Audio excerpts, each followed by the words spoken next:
Guys and everybody listening, I have someone so amazing here with me today. A really, really great friend of mine who became a great friend of mine in such an unexpected way. It really was, wasn't it? Yes. Yeah. And I want to say she's a great friend of mine. And also she is my life coach. And she truly, this woman, you've probably heard me talk about her on social media. Maybe some of you attended a master class that she did with me. We've actually done a few different things together. Yeah. And let me just say, I would not be here where I am at this wonderfully peaceful place in my life without this woman. So if you're watching, you already can see her. If you're listening, you don't know who I'm talking about. But ladies and gentlemen, please welcome my wonderful life coach, Alejandra Crisafulli. Thank you. I feel like now we need clapping in the background. I feel like I need to also, well, number one, thank you for being here. Yeah. Thank you. My pleasure. I feel like I need to also, I want to read your bio because for anybody listening, I think a handful of people still don't know the difference between therapist and life coach. So I want to kind of get to that in a bit. Okay. But I also love your background because it's so full and so power packed and just gives you tons of credibility. I didn't even know that this existed when I met you, and I still was like, you're hired, right? That's true. Yes. It was just like, it was God, you want to coach me? To me. I did. We'll tell that story too in a minute. Okay. So guys, just so you know who she is, Alejandra is an award-winning master coach and global speaker with over 21 plus years of experience in coaching, training, and development. Alejandra is considered one of the pioneers of the coaching industry. She's worked with over 5,000 coaching clients, trained over 300 coaches, guided entrepreneurs to scale into multi-six-figure and seven-figure businesses, and has built a multi-million-dollar coffee business. That's why I knew that's why we get along. With her husband, Eric, spanning Southern California. Known for her engaging and compelling style, she has taken practical business expertise with the She has taken the practical business expertise with the foundation of God, giving her clients the modern day magic that gets results. Yes. And I love all of that. It is interesting though. Like I just said, I didn't know, any of that about you. Yeah. When I met you. No. Should we tell them real quick how we met? Let's tell them. You go ahead. How did we meet? We met at Align in Scottsdale, which is an event that one of our mutual friends and a beautiful woman, Brooke Hemingway, puts on every year. And 2 years ago now, I was right? just going to say, when was that? No, it was 2022. So yeah. 2022. So it was February 2022. Mm-hmm. So over 2 years ago. Over 2 years ago. Yeah. And we were both speaking at the event, but I don't think you even got to see me speak. I didn't. No, because I spoke the first day. Were you on the panel with... we were on the panel together. We were on the panel together. But it was all a blur to me because that was a really interesting time in my life. And But I don't think we even spoke that day, maybe even briefly, because we had lunch together and then we did the speakers panel. And then after that, it just kind of felt like, you know what? I felt like there was something, a connection there. And so I reached out on social media. Yes. And who knows, probably it went to Alexa. It went to Alexa. It went to Alexa. And I think it actually somehow went to like the customer service inbox or something. Somehow. I don't know. Yeah. So someone got the message and I was just asking, would love to connect. Mm-hmm. You know, we spoke at Align together and you must have gotten the message relayed to you. And then we got on the phone and we were just kind of talking and I was sharing with you what I do and it must have spoken something to you because you said something like, well, I need that, or, you know, before I introduce you to my audience or something of that nature, like, I need that. How about you be my life coach? Yeah. It was interesting because I get a lot of DMs and messages, and Alexa does facilitate most of my emails. And I think somehow I don't know if DMs were connected to email, but it came through. She said, hey, someone you spoke with at Align, you know, wants to connect or something like that. And I usually I mean, I have kids, especially at that time, I was in the middle of my challenges. There was so much going. I had my event coming up. Yeah, that's in right. 2 months. And I said no to almost everything. And interestingly, Alexa didn't even bring me most of the people who had come through. Yeah. And so I don't know what it was. She had brought that to me. And I actually said, sure. You know what? Yeah, let's do. Why not? And it was just as simple as that. There was no reason why I did. Yeah. There was no reason not to. And you and I hopped on Zoom. And I think right away, like my preconceived idea going in was, okay, she probably wants to partner up and do something, which I'm not closed off to at all. She's amazing. I could tell you're amazing. And so, yeah, we were kind of talking as if like, okay, maybe, well, this event coming up, maybe, but I already have a lot of stuff set. Maybe it could be something online that we're doing. And then something came to me. Honestly, what happened in my head was, okay, wait, there's a life coach that's going to help your people. And Heidi, you know, as well as anyone, that you need more help than many of them, right? Like, maybe I won't say more, just as much. Because there is this preconceived idea that when we're here teaching, we got it all figured out. And even if we've got it all figured out, we don't use the all figured out all the time. We're human too, And there's next levels. Yes. And I had not, at that point, I hadn't even had my anxiety attacks. But I could feel it brewing. It was almost as if the volcano was like bubbling. Yeah. And like there was the grumble. Right. And so I remember you were talking and I said, well, what makes your methodology different? Because I wanted to understand what you did. You explained something we're going to talk about in a bit, which is the 180 method. And then I remember saying, I need a coach. I said, I have a therapist, but I need a coach. I've never had a life coach before. I don't really understand what life coaching is besides that I life coach people. I've never had someone coach me. Yeah. And I said, why don't you coach me? Yep. And you're like, okay. Okay. Not what I was expecting from this conversation at all, but yeah.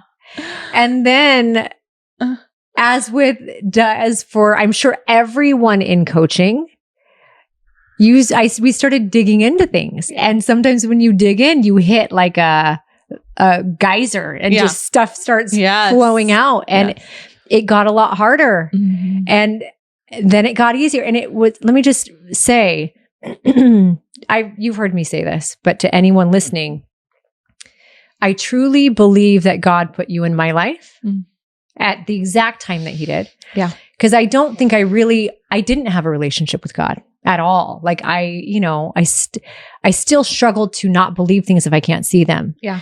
And so faith and all of this stuff was so new. And it was like you were put there to help me create the foundation that I needed for what was to come. I had not entered what I referred to in my last episode as my dark ages, like the 1.5 from anxiety attacks, which happened 4 months after you and I met, 4 or 5 months. Yep. And then depression and anxiety, and then kind of an awakening, I'll say, which was beautiful because then I started developing a relationship with God. Yes. And that I will thank you for that. Truly. And then in that new place of belief and trust and faith, I was carried into the most tragic thing I've ever experienced, which was Dave's passing. Yeah. And I felt like when that happened, I remember my first thought was, oh my gosh, I'm going to get emotional, but like I was being prepared for this. Mm-hmm. Like that's what those past 7-8 months were. Yeah. A year, even at that point, because we met in February, but it was preparing me to be able to walk through this. And because I'm going to break down and it's going to be hard. And you were so patient with me. Mm-hmm. And sometimes I walked away and didn't show up and I hid. Where's Heidi? I went MIA, and you were just so patient and so wonderful with me. And then came the point where I was ready to dive in again. And I feel like I'm still the same Heidi, but I'm a completely different, better version of me. Yeah. Hugely because of you. So this is my really long way of saying thank you. You're so welcome. Thank you. I feel like everyone needs to meet you. Everyone needs to meet you. And unfortunately, she can't. I think you have a wait list, huh? I do. Yeah. Sorry. Sorry. But I train coaches. So there's people who. And that's newer. That is right? newer. Yes. Okay. That is newer. When did that start? Okay. That started 2 years ago now. Okay. Yeah. So right about 2 the years. time that we had met, Yeah. you were starting this new thing. Yes. I love it. So I want to hear more about that. Can you tell me? So I want to first ask, I know the difference now, but for someone listening, what is the difference between therapy and coaching? Yeah. Such a good question. Okay. Therapy, I find, is more advice driven, which is amazing. And there's some incredible therapists out there. So this doesn't go for everyone per se, but it's very advice driven, which can be good. But let's face it, like how much advice have we taken or had in life? And have we taken all the advice? No. And sometimes when we do, we then blame the other person who gave us the advice if it doesn't pan out the way that we want. Exactly. Yes. And so there's also a lot of limitations, we can call it, with therapy, because there's things you can't say or you can't call someone out on, or you can't like hold them to the fire in the same way that a coach can. And for a coach, it's really more about guiding someone through a journey, whatever that coach is guiding them through, and really allowing the individual to see the answers within themselves through a very powerful way of asking specific type of questions. I love it. And these questions are very focused in on the individual. And although they're in therapy, there's some questioning, but then there's a point where the questions shift into, okay, here's what you need to do. Yes. But then there's also not a lot of follow-up either from You're that. right. Like homework that is tangible, that is meant to help integrate what it is someone is going through or learning, or that they need to, in order to embody the change or the transformation or the healing that someone's going through. And that, I think, is also a huge difference between therapy and coaching, is this like ability to not only ask the right questions and keep guiding someone to their answers. I always say this, people resist what they hear, but believe what they say. Ooh, people resist what they hear, but believe what they say. I like that. So that's, again, those powerful questions where you're being guided into that specific place of where you need to go. And you're the one taking ownership of your answers. And then there's work that's applied and homework that's given that allows the individual, again, to like really integrate and embody it. I love that. Now you've probably said that to me before. What's interesting is we've gone through so many sessions now, right? Yeah. And I've heard some things multiple times, but every time I hear it, it's like it's the first time, right? Yeah. Even when we're teaching or you're teaching to one of my groups, it's like, oh my gosh, wait, I remember that. And it didn't hit me the way that you said it the first time. So you probably said that people resist what they hear. So like with a therapist, as you're saying, well, you need to, da-da-da-da-da. They're resisting, or your spouse, right? Someone who's saying you should be doing this. Yes, exactly. Sometimes I feel that way with my kids. I'm like, I got to stop telling you what you need to do. Yeah. And you've helped me with this before. Yes.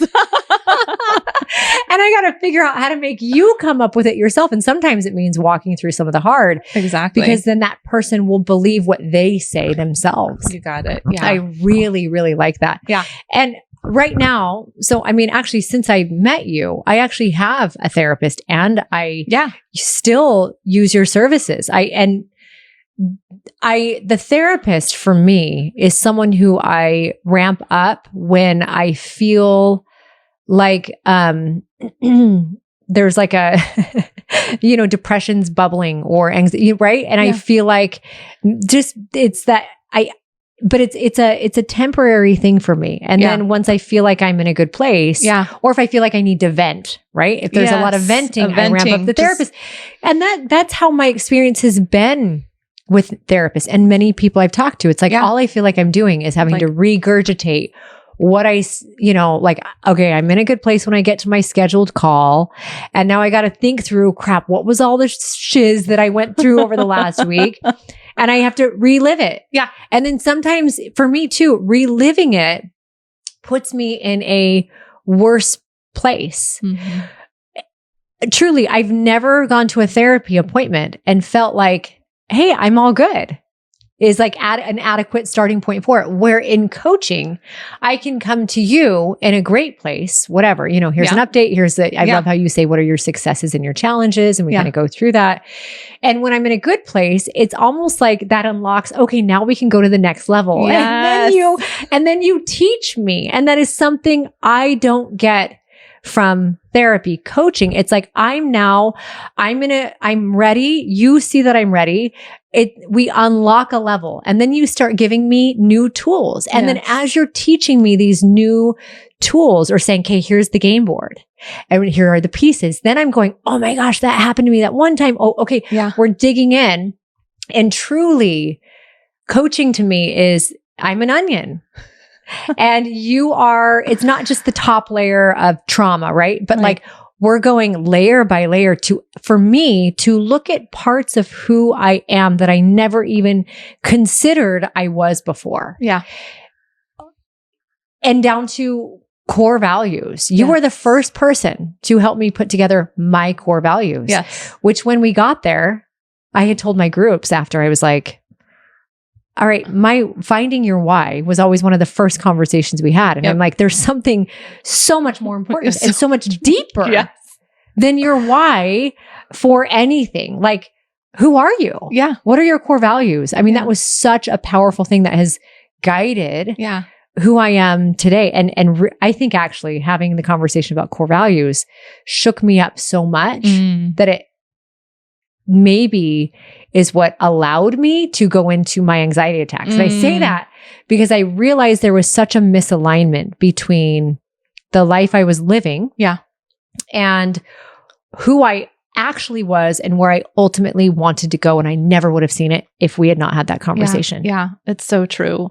And these core values are very different than human values. Yeah. Right. We have like human values, but then we have core values. And maybe we can talk a little bit more about that too. Yeah. But, there's this human part of us that is part of the world. It's where our physical self, it's our body, it's our soul.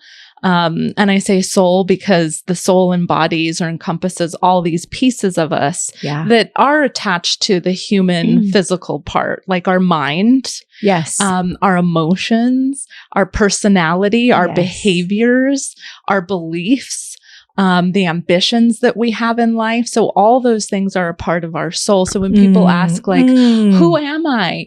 It's the soul that we're referencing because it's that like the personality, again, the intangibles exactly. Kind of. Yeah. But it's still human, physical based. Yes. And then we have the being, which is why we're called human beings, because we're both human and being while we're here.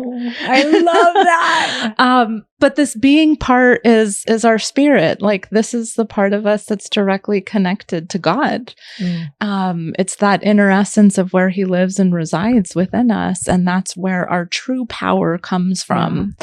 And so when you're talking about these core values, the core values come from your being and they never change. They're an innate part of you that are just so embedded within your spirit that are also in alignment with God. And that's why they're so powerful. And then our human values, we have those too. Like they're guiding principles, like honesty and family and, health and things like this that are important to us. But those change throughout life. Yes. Like you valued something very different at 10 years old than you value today. Even a year ago. 2 years ago, what I valued then is so different than what, but there are the things that do not change inside of me. Something you just said that always, I think maybe it threw me off the first time you said it, because I think when a lot of people hear soul, they conflate it with spirit, right? Or it's the same thing, soul and spirit. And it wasn't until you explained it to me where I was like, oh yeah, they are two different things. Yeah. So the soul it's the emotions, the mind, all of that stuff. Yeah. Right. Yeah. And it's different than the spirit, which is so interesting to me. Yes. I know. It's fascinating. But yeah, it's like embedded into a deeper level than DNA. Yeah. Right. It's like if DNA, we could go one level deeper.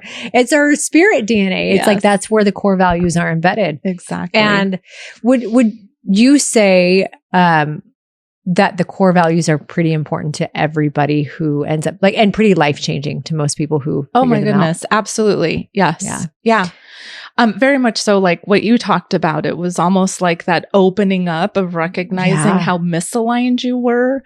And this is often a lot of like fundamentally why people experience a lot of hardness or challenges in their life is because they're totally misaligned, not necessarily with their human values. Like life is okay. Like it's good.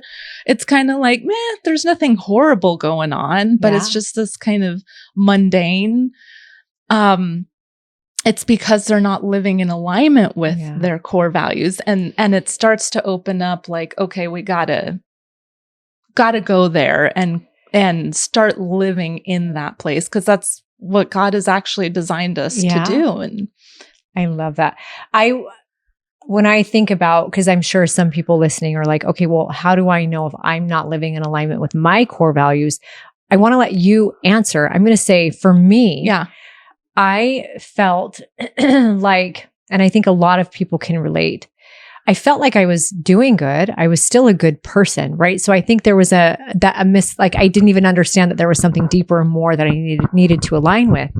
But life started to feel like something where I had to be someone who, I don't even want to say who I wasn't really, but like in order to be enough or to be loved, I had to achieve, I had to put on a face every day. I needed to post for people. I needed to be there for them. Right. So it was like this big inflating shell is like, and things were getting bigger and cooler and more fun, but it was just, and the pressure as it grew and inflated, the pressure became heavier and heavier. It became like this house of cards, right? That it was like, oh my gosh, can I keep all this together? And can I keep me intact? And how much more of this can I handle? I don't even know if I want to be here, kind of a thing. Like, this is just like, get me out of my businesses, get me out of everything, because I can't hold the world on my shoulders. Yes. Felt like I was holding the world on my shoulders. And then in came you actually helping me break down. And when I saw it for the first time, it was like oh my gosh, I have everything I've ever wanted. And I'm more miserable in having everything that I ever wanted, because what my spirit wants is really this. And it doesn't take any of this other stuff. It doesn't take the money. It doesn't take the house. It doesn't take followers on Instagram, clients inside of my programs. It doesn't even take having programs. And I thought in order to be enough, I needed all these things. It just takes me being me. And then I was like, what am I doing? You know? And so then it got messy. So here's what and I keep saying it got messy. Can you speak to the person listening who's like, why the heck would I do coaching if it gets messy? Talk to that person. Anything good in life, you got to go through the messy first. It's like anything, think of it like cleaning out. Like anything you're choosing to clean out, you're probably cleaning it out because one, it's already messy. And then in order to like clean it out, like you have to pull everything out and it just looks like a mess. That it's like messier. But like spring cleaning. Exactly. But it allows you to clean it up. Imagine like your life is like a closet, right? So when we go to clean out a closet that's messy, that we've been putting stuff in for our whole life. Like, and that's most people at 40, 41, 42, I'm 42. People who are starting coaching for the first time or treading on the path to personal development or through getting to know who they are. There's a closet that literally has every object, every emotion, every bit of trauma, every feeling, every thought, right? Stored in one place. Yes. And if we go to open up a closet and clean it out that has everything from 42 years, what usually happens, I think, is we open up a closet and we're like, oh my gosh, there's so much crap in there. I don't want to pull all of it out so I know it's there. Or I don't even know where to start. I don't even know where to start. Yeah. So let me just tidy up everything right here on the surface and shut it. Right? Like that's sometimes what I do with like my storage unit. It's a mess. And I'm always like, how am I need help. And then I fix the things and shove one more thing in that storage unit and then I just shut it and save it for a later date. Yeah. But to actually clean the storage unit, I got to make a big mess first. Mm-hmm. I got to put stuff all up and down the storage hall and figure out what goes to Goodwill and what I'm going to keep and what is valuable and what, And the end result is always what? Beautiful. Right? Yes. That's why we do it. Beautiful and something that we're proud of, that I'm proud of. Yeah. But it is very, very hard. So the original question was, when I'm saying the mess that comes from coaching, why would anyone want to do it? Yeah. And it's because for me, it has come with the hardest 2 years of my life. I'll say year and a half, but 2 years really. And also I have such an understanding today in this moment on this couch of who I am. Mm. And I think anyone listening, if you've been around for a while, I think and I do get this comment quite a bit these days is like, you're different. And in my mind, what I think is, well, I'm just me and I'm okay being me now. Yeah. Where before I just thought I needed to be something different. So to feel peace and comfort with who I am today and to have a clearing to build forward. Yeah. Even though sometimes that's still messy and it's unclear, sometimes there's more clarity with forward. And even like if I'm feeling a little lost, there's the comfort and the faith and the peace that comes from, well, I have the tools and I have God, right? Yes. So I'm going to be okay. You are. Yeah, exactly. It is such a beautiful experience on the other side of it. But you got to walk through it. Yeah. Yeah. One of the things that I love that you talk about that you've actually taught to some of my people, which by the way, I love that we have to tell them what happened in the airport today. Oh yes. Hold on. Speaking of my people, if you're in one of my groups, you're mine, you're my friend, right?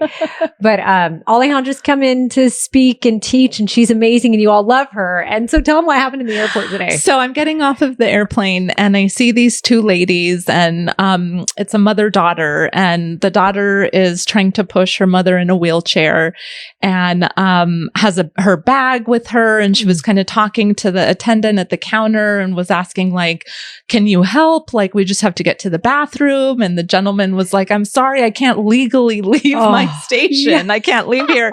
And I'm overhearing this conversation. I'm like, you know what? I'm going to the bathroom. Oh. So I went over and I was like, hey, I'm going to the bathroom too. I'll take your bag. Like, I'll just pull your bag and that way you can push your mom. And she turns to me and she goes, I know you. I'm just like, I know you. And for me, it was just like, really? You're like, wow. Like, did we go to school together? Yeah. I've just gotten off the plane in Phoenix. Yeah. Like, I don't live here. Like, so, and she goes, I know you. I saw you teach at one of Heidi's events or one of the online. I was just like, oh my God, that's so awesome. Like, thank you, God. I love those moments. It was really beautiful. Love that. Well, I hope the sweet woman who was on or at whatever event we did, because there were a few different things. Yeah. I hope she's listening to this right now. Because did you tell her you were coming to podcast with me? Good. So hopefully she listens. I know. And the thing is, you are once someone meets you, you make such an impact. It's really hard to forget you. Mm. So she probably hung out with us one night. Yeah. And you made an impact in her soul, like you do mine. Yeah. And so I love it. I love it. So what I was going to say is one of the topics that you've taught on a couple different times is healing versus dealing. Yes. The idea that we need to heal instead of just deal. Can you expand on that so everyone listening has a little takeaway tool? Yeah. So that's really the foundation of this method that I've created called the 180 method. Yeah. We can talk a little bit more about that too. Okay. You can tangent. This is your floor. Okay. Because it connects to the healing versus dealing. But the 180 method is basically designed to reject traditional self-help models.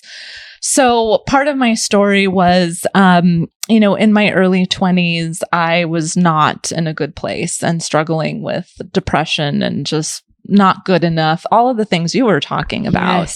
Yes. And I really didn't know what to do. I actually had found myself pregnant. Okay. And the father decided he wanted absolutely nothing to do with myself or the child I was carrying. Mm-hmm.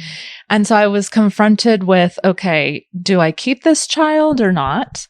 And because I was in such a struggling place, I really was feeling like I was not going to keep her. So thank God I did. Cause she's incredible and has been such a huge part of my healing. Yeah. But when I made that decision, I was like, okay, I'm going to go to therapy. I'm going to fix myself because I don't want her to ever feel or experience the things that I have. I want to be a good mother for her. I don't want her to be in abusive relationships because she doesn't feel good about herself. And so I went to therapy for her, really. And it was good, but I found that I was just talking about stuff and regurgitating and nothing was really changing. Yet I just had this like inkling, this like little nudge of like, there's something else. Now this was over 21 years ago. And so life coaching wasn't a thing back then. No. Like it's not, like it is today, so to have found life coaching at that point was like a total God thing. I didn't know God at the time either, by the way. So I started down this path of life coaching and it was beautiful and it was wonderful. And I started to develop this 180 method. And then I kind of found this place of like, wait a minute, self-help doesn't really help either. It's true. Like the toxic positivity doesn't help long term. Long term, like there's some beautiful things. And please don't get me wrong. Like there's some amazing things in therapy. It's like a Band-Aid is what it is. Yes. Like you still got the issue, the injury. It's like putting a Band-Aid over a bullet hole. Or bullet that's a Morgan Wallen song, I think. It is. Band-Aid over a bullet hole. I didn't know that, but that's great. Where everybody go listen to that song. That's what self-help is like. Okay. And again, there's beautiful things to it. And I myself did it for many, many years as a life coach. Yeah. But then I was finding that it was like I was 360ing. I love that. Yeah. I was in a 360 cycle of doing a whole bunch of work that really felt like I was moving forward and things were changing. And then boom, I would land up in the same place that I was before. And like, I don't know about you. I don't want to do a whole bunch of work and like end up in the same place. No. So that's when I was like, wait, there's something off. And that's really when the 180 method started to take shape and hold. So what the 180 method is designed to reject traditional self-help models because it basically removes the human layer of us or aspect of us and allows us to actually connect to our being. So what do I mean by that? Think about self-help even in the language. Self-help. Yeah. Self-empowerment. Self-development, self-sufficiency. Yep. Everything is self-based. Yeah. And we only have a certain amount of power in the self. But the moment you connect to God and your being, that's when incredible, like we can't even imagine and what is available there because there's just so much. So it's a lot. It's deeper. Yes. It's a layer deeper than most people realize is available to them. Exactly. And to access that, you have to allow yourself to heal rather than deal. So dealing is a lot of like, again, where we do things that we think are helping ourselves, but they're really not helping. It ends up becoming more of like coping mechanisms or protective devices that you don't even realize it is. For example, acceptance. I often talk about how acceptance is disguised as denial. Ooh, acceptance I like that, is disguised as denial. Yeah. Because you could be like, okay, example, like a lot of the self-help talks about, just accept. Acceptance is this amazing, tool. And if you can just accept who your partner is, or if you can accept what the situation is, and it's like, okay, I'm going to accept it. And you like kind of white knuckle yourself through that. But underneath it, and you may try even and bury it even is what you're kind of doing. You may have like actually convinced yourself that you've accepted whatever, but then something else comes up again that's remotely similar to what you thought you'd accepted, and boom, you're right back to where you were again, a 360. And that's dealing. It's like, you're not really in acceptance. You're just in denial and using coping mechanisms, like trying to accept. To quote unquote accept. Exactly. Instead of getting to the root and healing from that level so that you are able to tap into your being. Ooh, so maybe for anyone listening, is there something in your life that you are currently quote unquote accepting, or you've chosen to accept, that you find still bubbling up right underneath? And really it does. It takes one like poke, wrong thing that, and you end up. So in that case, if they're in a place where they're accepting something or trying to accept, but obviously it's not resolved, what can they do to try and heal versus deal? Work with a coach. Yes. Yeah. Right. We get into the way. Work with a coach. Work with a coach. Okay. One thing. Yeah. Just one thing. So healing is kind of interesting because, in order to get to that healing place, you have to kind of go through the layers of things. And so, that acceptance, first of all, I guess this is like the main tool, but it's not easy. It's the truth, like going to the truth instead of lying. I mean, obviously, if you're not in the truth, then you're lying to yourself. So if you can acknowledge that you are a liar, then it opens up that ability to heal more naturally and actually get to a place of acceptance, which really what you're looking for in acceptance is ownership. Yes. Okay. But just to acknowledge the truth of what something is, that whatever it is you're quote unquote accepting. Just to even say, okay, I'm not accepting it. Yeah. I'm white knuckling it. I'm white knuckling it. Bearing it. And and I know I'm being bold by like saying you're a liar. No, I love this. We all need it. True. I need this. I mean, to be honest, yesterday's call.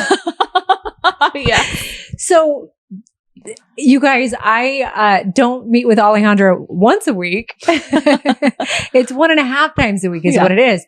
I do once a week for my solo stuff. And then my guy and I meet with her every other week. And so she does couples coaching with us, and it is so powerful. And the whole time, what I love is you don't just tell us unless something's staring us in the face or we're refusing that. But you do such a great job asking us questions until we get there, right? But one of the things yesterday, without going into detail, you had said to me, you said, okay, but is that like, is that your truth? Or are you beating around the bush and trying to say something else? And I'm like, I don't know. I feel like it's but then when you stop and you say, okay, what is my truth? You help me get to, okay, here's my truth, but it's really hard. And I didn't even realize how many things in my life I brush over or walk around totally. or put kid gloves on to hand it to somebody, right? Instead of like, just calling it what it is. Mm-hmm. And that thing has caused me so much headache and still does, but I'm aware of it now, right? Yeah. And so, yes, you helped me call out the truth. Yeah. It was really, really great. Yeah. Yeah. And yeah.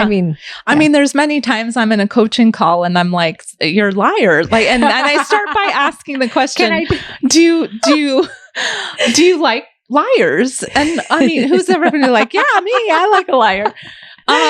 Everybody says no, of course. And it's like, okay, so then stop being one. Yeah. And it's a little bit of like, wait, but I'm not. What are you talking about? Yeah. So here's a prime example. Yeah.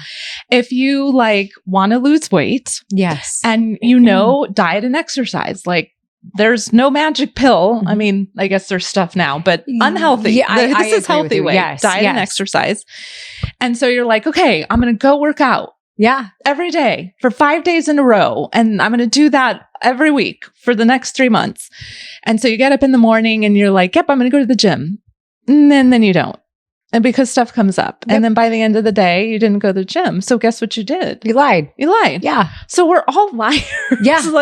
And we do this to ourselves all day long. So when I hear some people saying like, no, I really want to heal, or I really want to be successful, or no, I really want to make my business work, or I really want to lose weight, or I really want that loving relationship. Okay, but do you? Are you willing to put forth the steps necessary to get there? Exactly. If you're not, then you're lying. Exactly. To yourself, which is, so what you're talking about is the same thing. I mean, I have a whole lesson on integrity, right? And it's very, and to kind of bridge the gap for anyone listening, this is so similar to what Chris and I would do when we would start working with an individual. Yeah. Only we didn't say you're a liar, but it was pretty bad. It was pretty harsh, right? And we could be that because they said they wanted to change, right? And they were there. But it is like you're not here.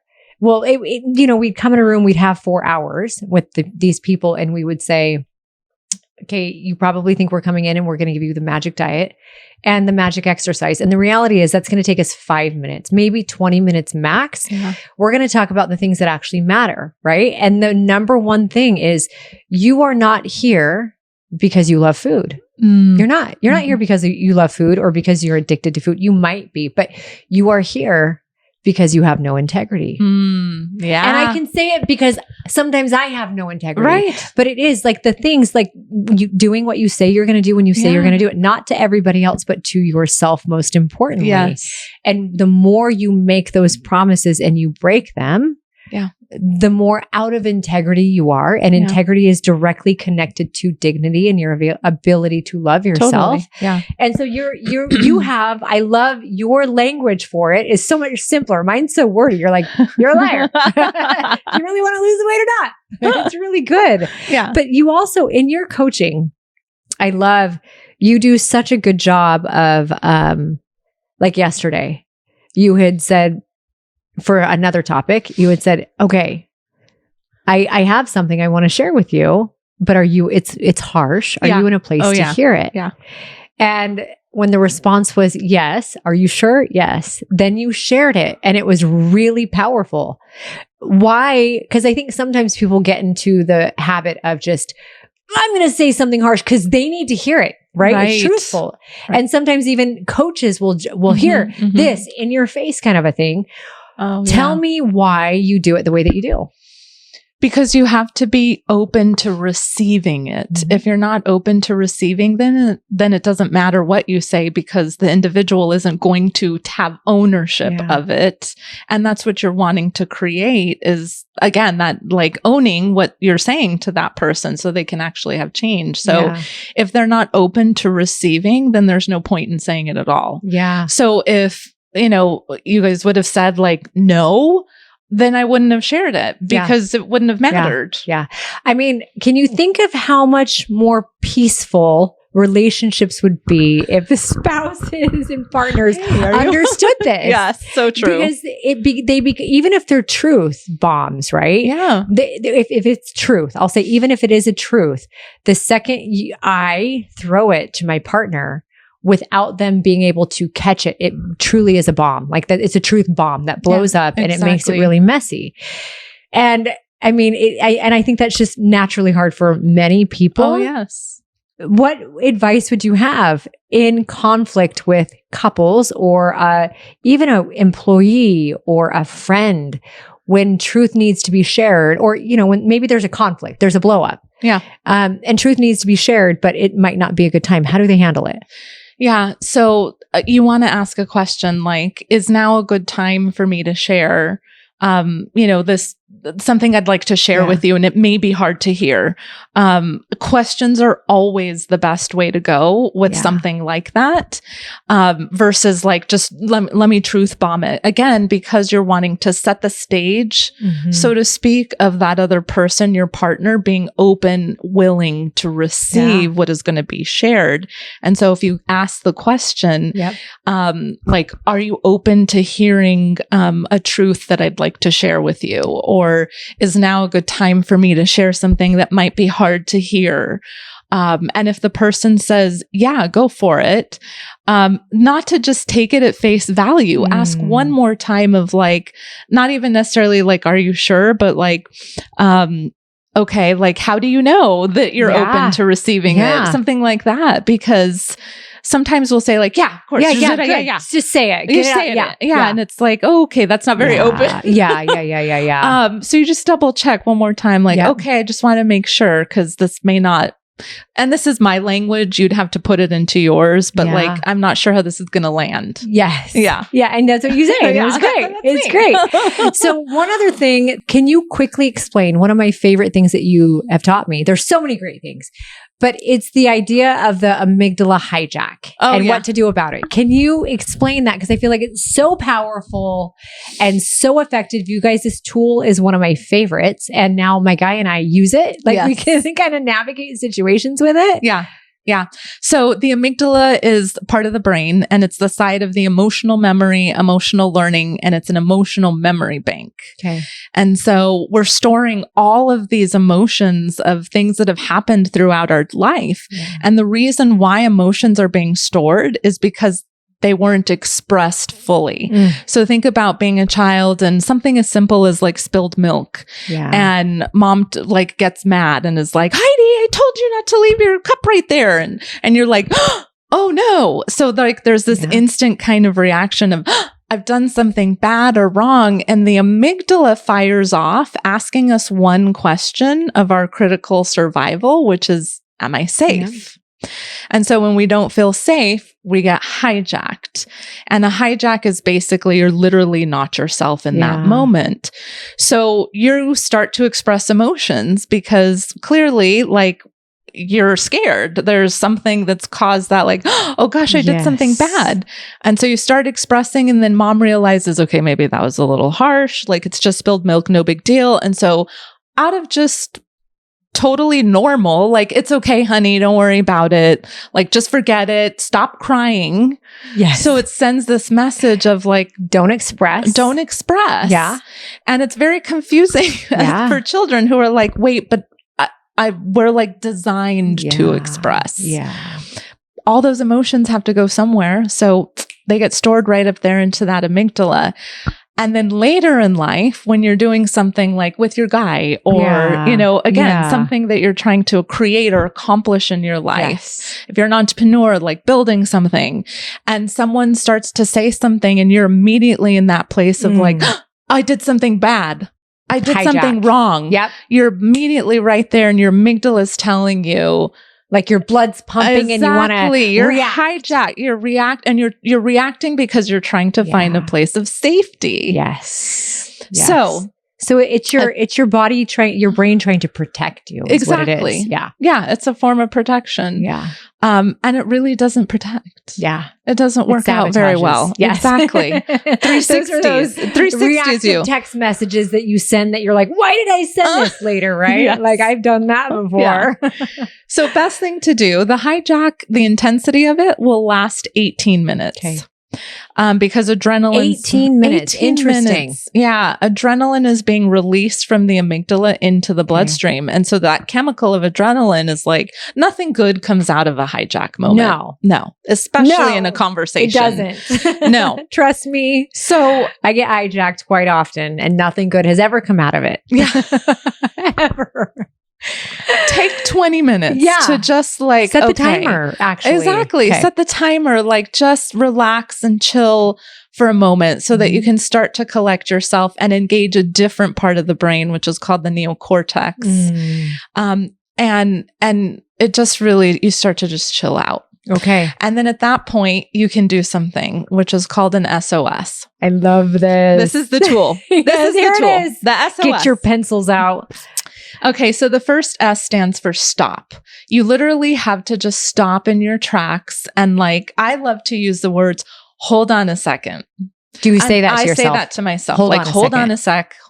Yep. What's, give me a minute. Like, hold on. So stop. The O stands for oxygenate. So you literally have to take a deep breath, and it can't be just like it's, yeah, like that. That was lovely. Like a nice deep breath, because what that does is it releases another chemical called oxytocin. And oxytocin is the antidote to adrenaline. And then the last S, which I think is the most important, but it goes better when you do the first S and the O, is to seek information.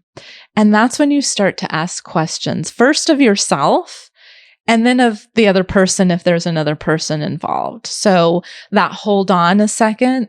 Yep. And then taking a deep breath and then asking something like, what's really going on here? That's a good, like, general, you could use that question for any scenario. What's really going on here? What's really going on here? What's deeper? What's underneath what we're seeing? Yeah. And the what's really going on allows you to start to go beyond perception. Like, I'm not 5 years old with spilled milk and mom yelling at me. It's just someone said something that made me feel like I did something wrong.